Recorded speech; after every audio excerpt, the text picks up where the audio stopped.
শীতকাল মানেই নতুন নতুন খাবার দিন। সন্ধ্যা হলেই আজকে এই খাবো, আজকে ওই খাবো, এরকম একটা ভাবতে শুরু হয়ে যায়।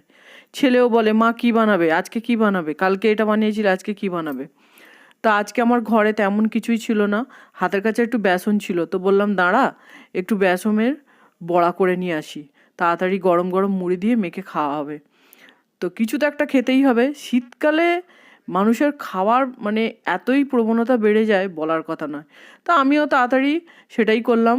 বেসন ছিল, বেসনটা নিয়ে নিলাম, বেসনটাকে ভালো করে সব রকম মশলা দিয়ে ভালো করে ব্যাটার তৈরি করে নিলাম। ব্যাটারটা ঠিক এরকম ঘন ঘন করতে হবে, ব্যাটার খুব পাতলা হয়ে গেলে যে বড়াটা ভালো হবে না।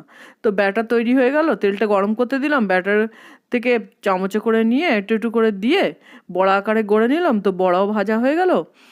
ছেলে বলল, মা তাড়াতাড়ি খুব ভালো জিনিস একটা তৈরি করে ফেলেছো, খুব ভালো লাগলো। তো ভিডিওটা ভালো লাগলে তোমরা একটা